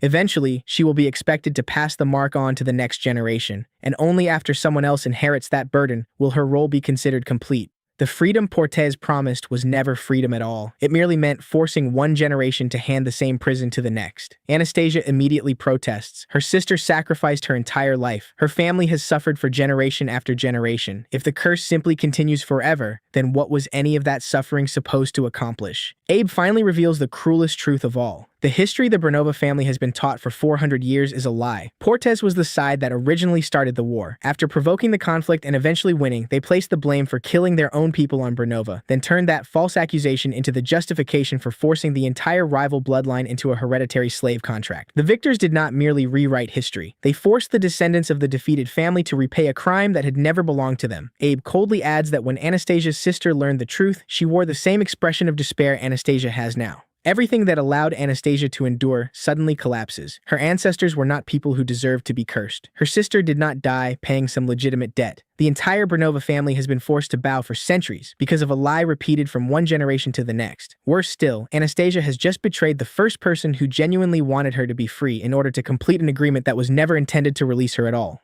Abe calmly relies on the authority of the slave mark to force her back into the role Portes has assigned her. As long as the mark remains, he tells her, she can run anywhere she wants, but eventually she will always be forced back to the person called her master. Anastasia can only stand there, frozen beneath a truth that has destroyed the entire fate she once forced herself to accept. Meanwhile, Eftel is already following the tracking magic attached to the stolen treasures and heading straight toward the place where she is being held. Anastasia leaves the Portes estate with her mind almost completely blank. All 5 treasures have already been delivered. Her older sister died carrying the same hereditary obligation, yet freedom is still nothing more than a promise that was never meant to be fulfilled. Even worse, once every 6 months, the special slave mark will forcibly compel Anastasia to return to that bastard Abe. Just when she has reached her lowest point, a group of unfamiliar men blocks her path. They begin harassing her and even lift her skirt to inspect the mark. Noticing that something seems abnormal about the connection to her current master, they immediately start getting ideas. Normally, Anastasia would at least feel enough fear to retreat. This time, she simply closes her eyes and lets them do whatever they want. Whatever happens to her no longer seems to matter. Her spirit has given up so completely that even her body no longer wants to resist.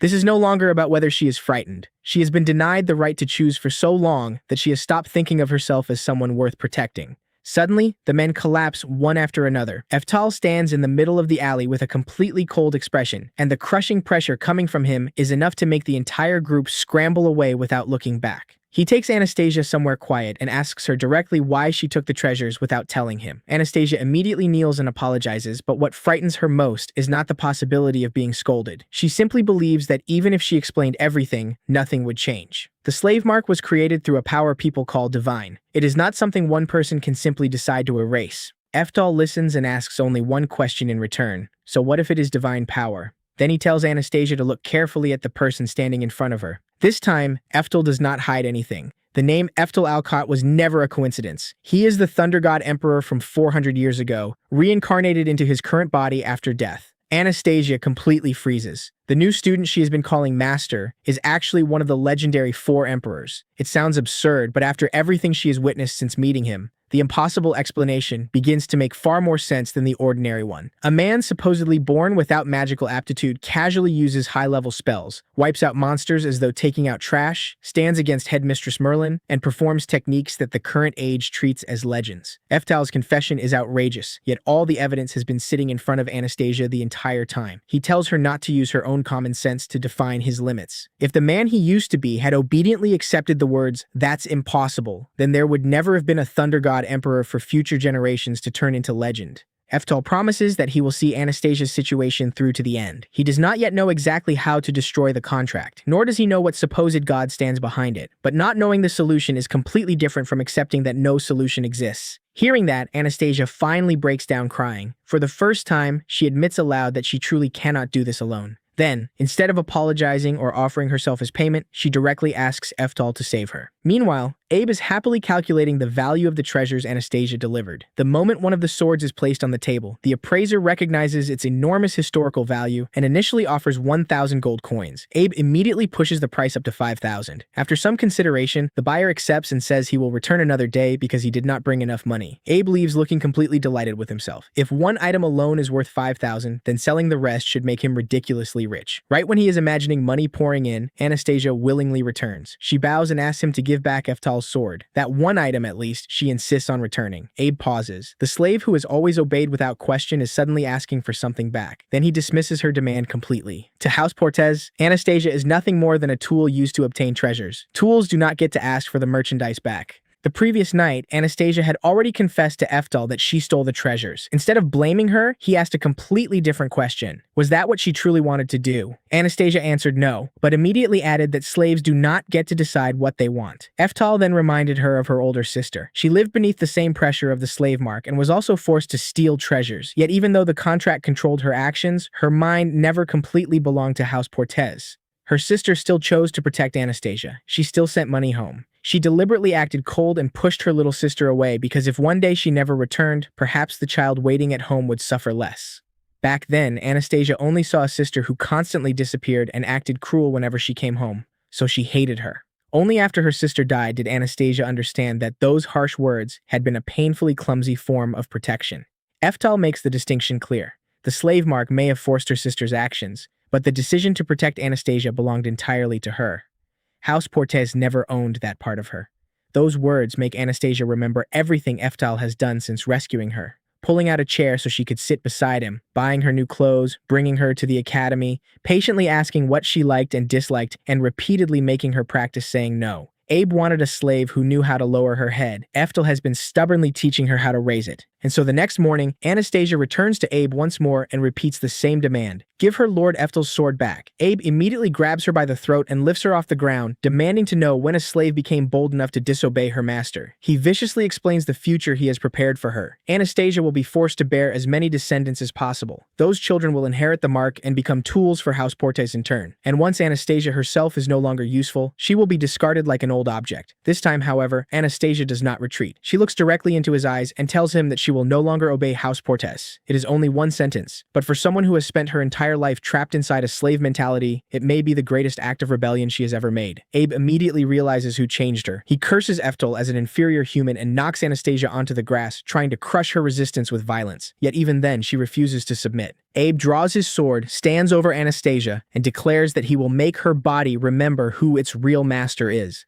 He lowers the blade toward her face and says he will start by carving away that arrogant expression. Before the sword can descend, a hand catches it from above. Eftal has finally stepped in. Instead of scolding Anastasia, he praises her courage. As it turns out, the previous night Anastasia made one request of him. Do not interfere from the beginning. She caused this situation herself and she wanted to return, face Abe directly, and try to correct what she had done with her own hands. That is why Eftal did not remain hidden to test her loyalty or casually allow her to be beaten. He was respecting her decision until Abe crossed the line and prepared to inflict serious injury. Hearing the two of them speak only makes Abe angrier. He screams that Anastasia is his slave, calls Eftal an inferior human who dared enter Portis territory, and threatens to deal with both of them. Eftal answers with a single punch that sends Abe spinning through the air before planting him face first into the ground. Somehow, even after crawling back up with his face twisted from the impact, Abe still has enough confidence left to keep boasting. This is Portes territory, he says, and there are 300 elite guards behind him. The entire estate soon fills with armed men. Abe orders everyone to attack at once, and even mocks Eftal for being a mere human trying to use magic. When Eftal does not chant, Abe laughs even harder, assuming he will be cut apart before finishing a spell. Unfortunately for him, the man standing there is practically the ancestor of chantless casting, something this era considers an exceptionally rare skill. The moment Abe finishes talking, a blue magic circle opens before Eftal's hand. 7th level magic, Overlord Wind, God Blade. With a single activation, the entire lawn becomes the center of a violent storm. All 300 guards charging forward are lifted off the ground at once. Wind tears through the courtyard, stone and earth erupt into the air, and even the mansion behind them is struck by the shockwave. The entire force is scattered in one spell while Eftal barely moves from where he stands.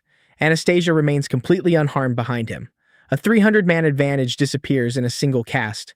After landing in the ruined courtyard, Abe is still somehow refusing to shut up. He warns Eftal not to think this means victory, and claims that after attacking him, Eftal will not survive anywhere in demon territory. Just as Abe's pride is making one final attempt to stand back up, Merlin arrives. Threatening her master in front of her is probably not the smartest recovery plan. Merlin has brought evidence against House Portes. Ever since discovering the missing treasures, she traced where they were being sold and dug deeper into the family's activities. What she uncovered is somehow even darker than the false history they forced upon Branova. Portes is not merely trafficking stolen treasures. The family is also connected to drug smuggling and maintains close relationships with the local mafia. From the outside, they present themselves as distinguished nobility. Open the books, and apparently every illegal business model is is included. When Merlin mentions the Mafia, Eftel casually remarks that he thinks he met several people matching that description earlier. Unfortunately, he may have accidentally blown them away together with the guards. Merlin looks down at Abe lying in the destroyed courtyard and delivers a simple conclusion.